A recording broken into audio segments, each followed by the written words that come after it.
In 2019 is Sir Bash uit Koningslust ontstaan als rock coverband. Maar elke repetitie eindigde als een jam sessie, dus al snel besloten de mannen om eigen muziek te gaan maken.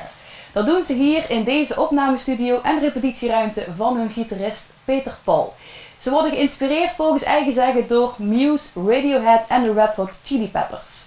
En nu hebben ze een nieuw nummer uit, With You, dus hoog tijd om met ze in gesprek te gaan en meer over ze te weten te komen. Ja, jullie zijn eigenlijk met 4, maar helaas vandaag met 3. Vertel eens, hoe zit dat? Ja, Tommy Korsten in het moment van de tijd. Corona, vandaag positief getest. Dus helaas nu niet erbij. Helaas. Op ons schermen. Ja, snap ik. Ja, inderdaad. Maar laten we eens beginnen bij het begin. Want Sir Bash, hoe zijn jullie eigenlijk bij de naam gekomen, Sir Bash? Vele pogingen via WhatsApp en ook zo. Ja, er zit natuurlijk ook een deel verwijzing naar mijn naam in, Bas. Wat wilde ik in de eerste instantie niet per se. Ik dacht, we zijn een band, hè? We zijn samen, het draait niet om mij. Dus, dat hoefde van mij niet, maar uiteindelijk, er kwamen allerlei ideeën. En uiteindelijk was Sir Bash een soort compromis van allerlei namen eigenlijk die we hadden gevonden. Maar ook nog een beetje koninklijk, toch? Sir Bash. Ja, de Koningslust. Ja, precies. Natuurlijk, ja. Ja, die houden erin. Dat is een goeie. Ja, zeker. En jullie zijn begonnen als coverband en al snel ook wel eigen muziek gaan schrijven. Hoe zou je jullie muziek omschrijven? Sferische rock, momenteel. Ja, het blijft... het is altijd lastig om het exact te omschrijven, want is het... Ja, het is natuurlijk een soort rock.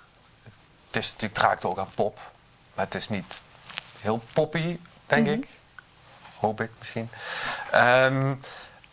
Maar tegelijkertijd indie is het ook weer niet, maar ook weer wel. Inderdaad sferisch. We proberen toch die sfeer ergens een beetje erin te krijgen. En dat past ons ook het lekkerste. Daar worden wij het meest enthousiast van, denk ik. Dus ja, sferische rock, denk ik, komt het dichtst in de buurt. En er zal ook nog wel een keer wat meer funk in komen. Want die ideeën liggen ook. Ja, die liggen maar momenteel is het vaak wel veel gevoel en... Ja, serieus. Dus je echt zo'n lekker je eigen stijl ook aan het ontwikkelen dan? Ja, ieder nummer is tot nu toe totaal anders dan de vorige. Ja. En dat is ook wel de zoektocht die we hebben, om dat ook weer samen te brengen. Ja, zeker. Ik denk alleen als je het eerste nummer vergelijkt met het laatste nummer, is... Tuurlijk, je hoort natuurlijk wel wat overeenkomsten van, je komt wel misschien van hetzelfde bandje, maar het is qua opbouw en qua niveau, als je het mij vraagt, ook compleet anders eigenlijk. Ja, precies. Het is echt een bepaalde zoektocht dan, waarin je elkaar ook vindt en weer doorontwikkelt. Ja. Oh, vet. Ja. Want With You zeg je al, jullie laatste nieuwe nummer werd ook meteen als beste nieuwe binnenkomer op de indie chart stond die.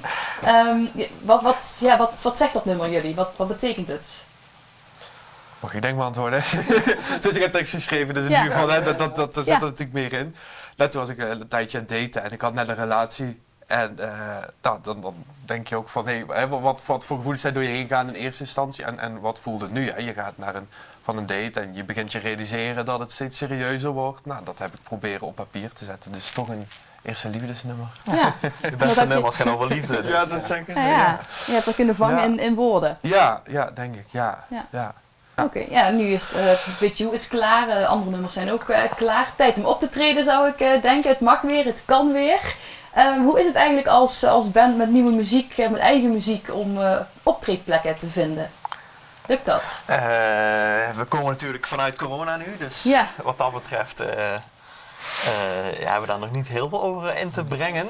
Maar het valt me eigenlijk best wel mee.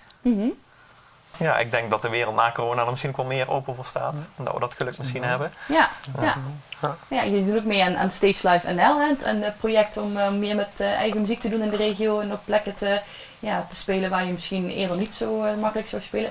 Denk je dat dat ook kan helpen jullie om je op de kaart te zetten?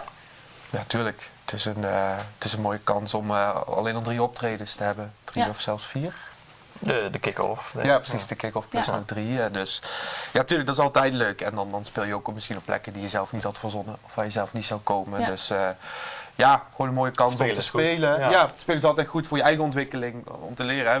Wat je zegt, het wordt de eerste keer eigen muziek. Dus in de eerste optreden zou je misschien ook moeten ontdekken wat goed werkt en wat niet. Dus alleen al daarvoor is het leuk. Hoe reageert het publiek misschien? Ja, dat soort dingen. Dus, Oké, en dan de toekomst, zeg maar.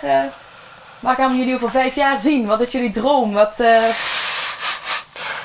schreeuwen altijd als een nummer lekker ging, dankjewel Pinkpop. Maar, ja, daar moest ik wel aan denken toen ik jullie muziek hoorde. Ja, nou goed. Kijk, natuurlijk is dat leuk, hè. Ik bedoel, als we die kans zouden krijgen, echt, dan zou ik glimlach hebben tot daar. Wat we wel bewust op dit moment kiezen is om muziek te maken die we zelf gewoon heel tof vinden. Precies, maar jullie blijven gewoon lekker bij jezelf en maken vooral wat jullie leuk vinden, wat jullie tof vinden en willen dat graag doorontwikkelen. Ja. En dan komt de rest misschien wel vanzelf naar je toe. Wie weet. Ja. Nou, Pinkpop zal wel tof zijn. Ja, deze wel. Ja, daar zou ik geen nee tegen. Ja.